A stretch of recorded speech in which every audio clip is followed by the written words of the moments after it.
Okay, my loves, welcome, welcome. This is my favorite part to share, the becoming a thought leader.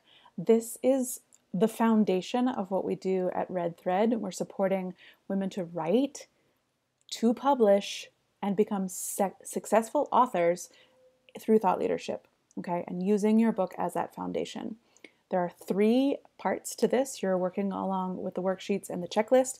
Each of the 3 parts have a little video to give you a deeper sense of what we're talking about. This is step number 1, okay? This is the foundation of the foundation of the foundation. And it's super important, and I will admit that I wasn't very good at this, and I certainly didn't do a good job of this at the beginning of my career and at the beginning of my writing and publishing. And I had to go back and redo it. And so I'm really excited to be sharing this with you before your book comes out, maybe even before you've started writing, so that you can integrate this and really take the time that you need to figure out your expert positioning, your authority marketing statement, to figure out who you are and communicate that super clearly and powerfully and simply to your ideal audience. Okay? So in this first element of becoming a thought leader, you're going to follow the steps and craft a single statement, something that you can say every single time anyone says, "Who are you?" Okay? We do this all the time, and we want something easy to understand, easy to say, and then you can go from there. But if we can't communicate who we are, who we help, how we help them, and what we help them do, then like me, somebody's gonna say, "What do you do?" And you're like, "Well, how much time do you have? Do you have time for me to read you a dissertation? Because I'm still trying to figure it out."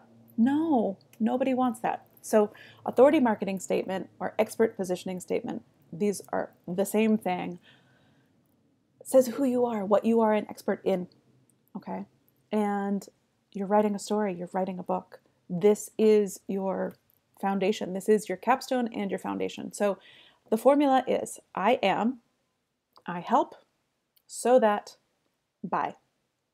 I am.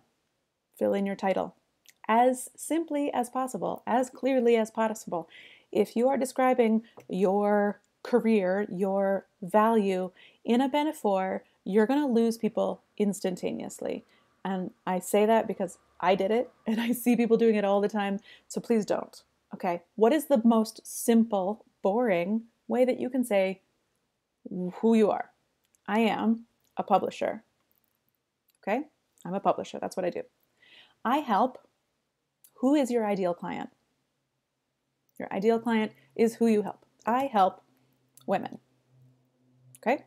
I help women who have a story to tell. I help women who want to make an impact in the world. I have women with a purposed, powerful, mission-driven business. So that. Okay, I help. So that. What problem do you help your ideal client solve? So that my ideal client can get X result. So that so-and-so, so that women can write and successfully publish books to become thought leaders. Okay? So that. How do you help your ideal client? What problem do you help them solve? Okay? Keep it simple. And then the last part, I help, so that, by, or how. Okay, this is how you help them do the thing. Again, don't teach the person who's just asked who you are, don't teach them everything. Say, through my 4-part process, through our 5-step publishing process, through my online courses and da-da-da, okay? Through a signature program that da-da-da-da, okay? Something simple, because you're going to be saying this everywhere. It's going to be on your email signature. It's going to be in that tiny little space underneath your name on social media where you only have a few characters. It needs to be small. It needs to be simple. Every time you're on a podcast, you're just going to say, I am a publisher. I help women to write and publish their books so that they can be successful authors and thought leaders by teaching them a 4-part process. Okay? That's not all we do. But when somebody's asking you who you are, what are you the expert in? If you can't make it simple for them, you're going to lose them before you got them. Okay? So this authority marketing statement is really fundamental. It's such a powerful exercise to help you figure out what you are the expert in, who you want to help, what you want to help them do, and how you do that. I didn't know when I started this. I knew I was good at a lot of stuff, but I did not have it nailed down enough. It took a number of rewrites. My first one was painful. It was very flowery and very long, and even I didn't know what the hell I was talking about. So it's okay if your first version is that. We will iterate this a bunch until it is streamlined, accurate, and feels really good. But step number one, this assignment, draft your expert positioning statement so that you are the go-to. You are the expert in this. But if you can't tell people what it is, don't bother being an expert. So you're going to make a draft. You're going to make it as clear and accurate as possible. And then you need to share it with the community, okay? Because that's when you're going to say, somebody's going to say, you said that you're a bridge builder. That's cool. I have a river that needs to be crossed. Can you come over and build a bridge? And then you're like, oh, that's not what I meant. That was a metaphor, and that's not what I mean. What do I mean? Okay? If there's confusion or needing clarity, or it's too long, or we can simplify it, when we share it with the community, you're going to get some feedback, and so you can iterate again and again. When you're working with your writer's coach, this is one of those statements that we're going to hammer out a little bit further. So come with a good draft if you can. Otherwise, we'll just get to it when we get to it. This gets rewritten and rewritten.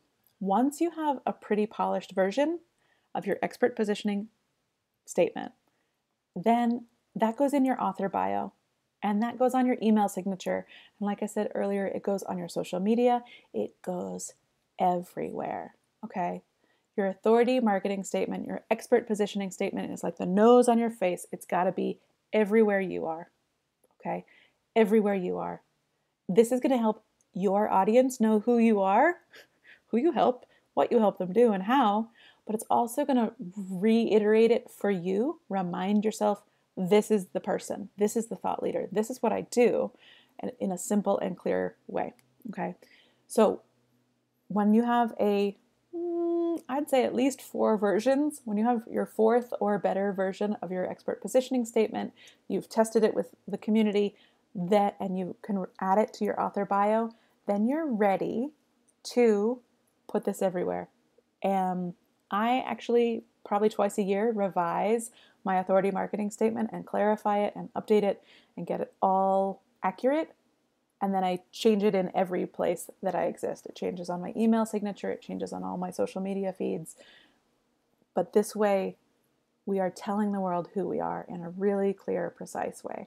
This is the foundation for the next 2 elements of becoming a thought leader. You'll hear me reference your authority marketing statement or expert positioning statement in element 2 when we're thinking beyond the book, and element 3, really nurturing our readers and supporting them. So make sure that you have this first, and we will go from there. Can't wait.